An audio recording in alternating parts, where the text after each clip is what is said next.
జగన్మోహన్ రెడ్డికి సొంత నియోజకవర్గంలోనే అంత వ్యతిరేకత రావడానికి గల ప్రధాన కారణం ఏమనుకోవచ్చు అంటారు? అసలు ప్రధాన కారణం ఏముంది? కారణం కావాలైంది ఏమన్నా?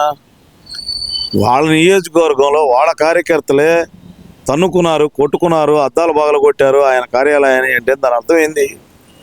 ఎంత ఇదైతే ఆయన ఆయన ఆయన కార్యకర్తలే బాగలు కొడతారు. ఇంకోళ్ళు నేను పోయి పగలు కొట్టింది లేదా నా నియోజకవర్గం కాదు, ఇంకో నియోజకవర్గం లేదు, ఇంకో నియోజకవర్గం కాదుగా, ఆయన నియోజకవర్గంలో ఆయనే పగలు కొట్టుకున్నారు. దాని అర్థం ఏంది? ఏం చేయలేదనేగా. నువ్వేం చేసావని అడిగారు. ఏం చేయలేదనేగా ఆయన చెప్పింది. వాళ్ళంతా చేసింది అదేగా. నేను రేపు నుంచి వస్తానన్నాడు కదా, ఇదే జరిగింది జగన్మోహన్ రెడ్డికి. అంటే ఇక్కడ మీరేం ప్రధానంగా చూస్తే అక్కడ కార్యాలయాల అద్దాలు పగలగొట్టారంటున్నారు. కాదు, జన ఒత్తిడితోటి తోపులాట జరిగి అద్దాలు పగిలిని అకస్మాత్తుగా అక్కడ. ఇది తోపులాట మాత్రమే, దాడి కాదు అనేది వైసీపీ నాయకుల వాదన. మరి దాన్ని ఎలా చూడాలంటారు? ఇది దాడి అయితే కరెక్టే, దాడి అన్నాం అనుకున్నాం కాసేపు. మరి జనం ఎందుకు మాట్లాడారాడా? నువ్వేం చేసావని ఎందుకు అడిగారు? మా డబ్బులు ఎందుకు వేయలేకపోతున్నావు అని ఎందుకు అడిగారు? మేము రోడ్లు వేసాం, తిప్పలు పడ్డామని మా డబ్బులు ఇవ్వలేదని ఎందుకు అడిగారు? మరి దాడి అయితే దాడి అయింది, వాళ్ళే అడిగింది. మీడియాలో వచ్చిందిగా, నువ్వు నేను చెప్పేది కాదుగా, నువ్వు నేను చేయాల్సిన పని లేదుగా, మీడియాలోనే అది కనపడింది. మరి దాడి అంటే ఇక నేనేం చెప్పాను దానికి చెప్పాల్సినంత ఆన్సర్ కాదు ఇది అసలు. నేను అందరికీ మంచి చేశాను, ప్రతి ఒక్కరికి మంచి చేశాను, జనవరి 3వ వారం నుంచి జనంలోకి వస్తున్నాను అంటున్నారు. మరి ఆయన నిదర్శనమే ఇది. ఆ నిదర్శనమే పులివెందుల్లోనే నిన్నే ఎగబడ్డారంటే నిదర్శనం అదే. 3వ వారం నుంచి కాదు వచ్చేది, ఈయన మొదటి రోజే తెలిసిపోయింది, వాళ్ళ నియోజకవర్గంలోనే తెలిసిపోయింది. ఇంకేంది ఈయన 3వ వారంలో వచ్చేది? వచ్చి ఇదే జరిగిద్ది. అర్థమైందా? మొన్నదాకా ఏమన్నా పరదాలు లేకుండా లేకపోతే చెట్లు కొట్టకుండా తిరిగినట్టయితే ఇవాళ నిన్ను నమ్ముతారు జనం, వస్తున్నారు ఏమన్నా న్యాయం చేస్తాడేమోనని. అర్థమైందా? ఏమి ఉండదు ఆడ. అయిపోయింది. చేయాల్సినంత నాశనం నీ అంతటి నువ్వే చేసుకున్నావు జగన్మోహన్ రెడ్డి. ఎవరేం చేయలా నిన్ను. నీ అంతటి నువ్వే నాశనం చేసుకున్నావు. ఊరకు ఆవేశంగా నేను బటన్ నొక్కుతున్నాను అంటే ఎవడో బటన్ నొక్కావు? కొందరు అనుకూలమైన వాళ్ళకే బటన్ నొక్కావు. చూసావా పింఛన్లు? బాబు గారు ఎన్ని పింఛన్లు తెలిచారు? వికలాంగుల పింఛన్లు అంట. ఏమి లేనాడు కూడా వికలాంగ సర్టిఫికేట్ తీసుకుని పింఛన్ తీసుకున్నా అంట. అదే నువ్వు చేసిన నిర్వాహకం, అదే నువ్వు చేసిన ఘనకార్యం, అదే నువ్వు చేసిన జనానికి బట్టలు నొక్కినవే. అదే వాళ్ళకి వస్తారు. అందరు విషయాలు బయటకు వస్తాయి. అంతా ఆవేశపడాల్సిన పనేం లేదు. ఎందుకు అంత తొందర? మొదటి రోజే తెలిసిపోయింది కదా, పులివెందుల్లో నిన్ను ఎగబడ్డారు కదా, ఇంకెక్కడ ఎగబడ్డాలి? ఇదంతా ఒక ఎత్తు అయినాక చంద్రబాబు నాయుడు గారు అధికారంలోకి వచ్చేటప్పుడు నేను విద్యుత్ ఛార్జీలు పెంచడం, అవసరమైతే తగ్గిస్తానని చెప్పి హామీ ఇచ్చి అధికారంలోకి వచ్చారు. అధికారంలోకి వచ్చిన 6 నెలల్లోనే పేదలు భరించలేనంత విద్యుత్ ఛార్జీలు పెంచారు అనేది ఇప్పుడు రాష్ట్ర వ్యాప్తంగా ఆందోళన చేపడుతున్న వైసీపీ శ్రేణులు. మరి విద్యుత్ ఛార్జీలు చంద్రబాబు గారు 2014 నుంచి 19 దాకా పెంచలేదుగా. లేదు. మరి నువ్వు వచ్చి 9 సార్లు ఎందుకు పెంచావు? మీరు ఎవరు పెంచారు ఏడా విద్యుత్ ఛార్జీలు?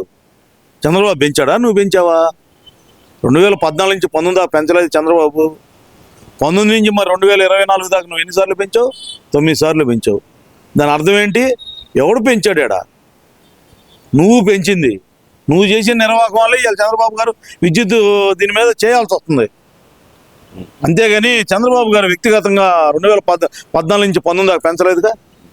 మరి ఆయన నిబద్ధత అంటే అది, నాయకుడి లక్షణం అంటే అది. చెప్పిన మాటకి నువ్వేం చెప్పొచ్చా? నువ్వేం చేసావు? ఏం చేసావు? నువ్వేం చెప్పావు? ఏం చేసావు? 9 సార్లు ఎందుకు పెంచావు విద్యుత్ ఛార్జీలు?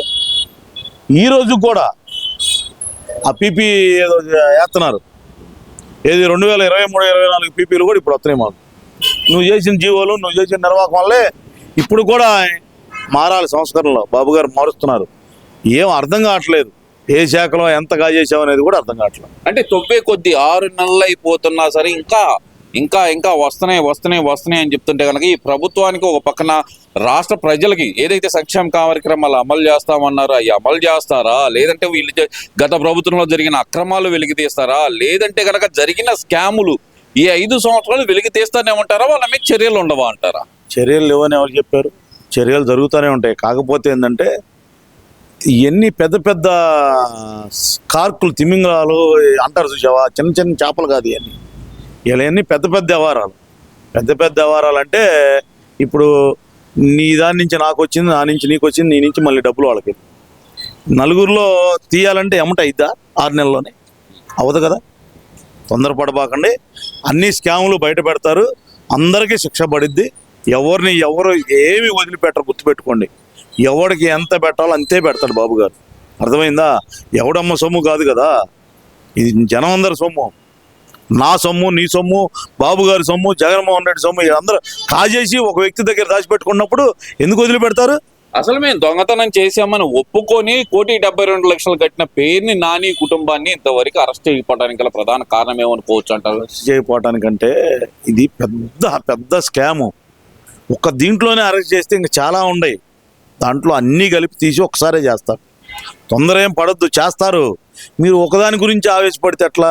దొంగతనం చేసామని ఒప్పుకున్నారు కదా అక్కడ. ఒప్పుకున్నారు, ఇంకా ఉన్నాయి దొంగతనాలు, ఇంకా పెద్దవి ఉన్నాయి. మీరు చిన్నదే చెబుతున్నారు, ఇంకా చాలా పెద్దది ఉంది. పెద్దవి అన్నీ తీస్తారు. మొన్న షిప్లో కూడా ఆపారు కదా, అలానే అన్ని రకాలుగా అది చూసిన తర్వాతే. అంత తొందరపడి ఏం చెయ్యరు. మీరు ఆవేశపడబాకండి. మీ పబ్లిక్ వైసీపీ వాళ్ళు మమ్మల్ని అరెస్ట్ చేయట్లేదు, మన తొగ్గులకు గాడు మాట్లాడుతున్నాడు. అర్థమైందా? ఒక తొగ్గులకు గాడు మాట్లాడుతున్నాడు. ఏమి అంతే, ఆ తొగ్గులకు పనులు తొగ్గులకుగానే జరుగుతాయి. తొందరపడద్దు, అన్నీ చేస్తారు. ఆధారాలు లేని ఆరోపణలు, డైవర్ట్ పాలిటిక్స్ తప్పితే ఏదైతే సూపర్ 6 గురించి అడుగుతున్నామో ఆ సూపర్ 6 గురించి ఎక్కడ మాట్లాడాల్సి వస్తుందో, ఎక్కడ అమలు చేయాల్సి వస్తుందో అని ఈ ప్రభుత్వం భయపడుతుంది. కాబట్టే నెలకొకటి లేదంటే 2 నెలలకు డైవర్షన్ పాలిటిక్స్ అంటూ తీసుకొస్తుంది తెర మీదకి అంటున్నారు కదా. మరి దాన్ని ఎలా చూడాలంటారు? ఇప్పుడు నీకు చెయ్యింది ఏముంది? పింఛన్ పెంచుతా ఉన్నారుగా, పెంచారుగా. గ్యాస్ ఇస్తామన్నారు, ఇచ్చారుగా. Land act తీసేస్తామన్నారు, తీసేశారుగా. ఇంకేం చేయలేదు మీకు.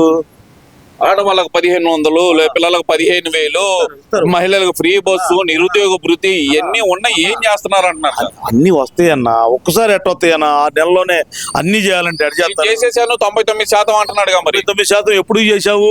జగన్మోహన్ రెడ్డి అదే 99% చేస్తే ఈ జనం అంతా ఎందుకు ఎగబడుతున్నారు? 99% ఎత్తే నిన్న పులివెందులో ఎందుకు ఎగబడ్డారు? ఈ నియోజకవర్గంలో మాకున్న సమస్యలు చెప్పుకోవడానికి వచ్చారు. వాళ్ళకున్న సమస్యలు చెప్పుకోవడానికి, కూటమి ప్రభుత్వంలో ఎదుర్కొంటున్న సమస్యలు చెప్పుకోవడానికి వచ్చారు.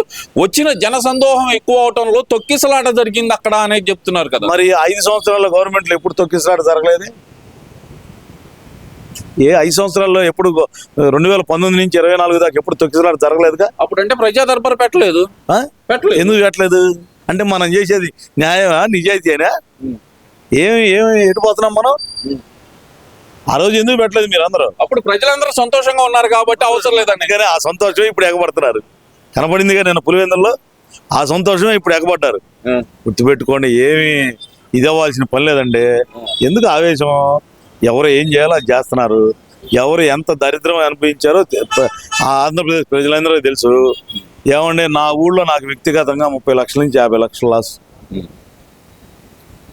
నాకు 2019 దాకా నా పొలం ఈ రేటు, ఇవాళ ఈ రేటు ఉంది. 2024 జగన్మోహన్ రెడ్డి దిగేటప్పటికి ఈ లాస్ ఎవడు బాగా ఎత్తాడు చెప్పండి? ఏమి బటన్ నొక్కావు నువ్వు? ఏమి ఇచ్చేసావు నువ్వు? ఏం చేసావు నువ్వు? బటన్ నొక్కావని సరిపోయిందా? మరి నాకు వ్యక్తిగతంగా లాస్ అయ్యావు. ఆ లాస్ని ఎవరు బాగా ఎత్తారు? నాకు వ్యక్తిగతంగా లాసు. నా ఊళ్ళో ఉన్న రేటు ఇవాళ లేదు.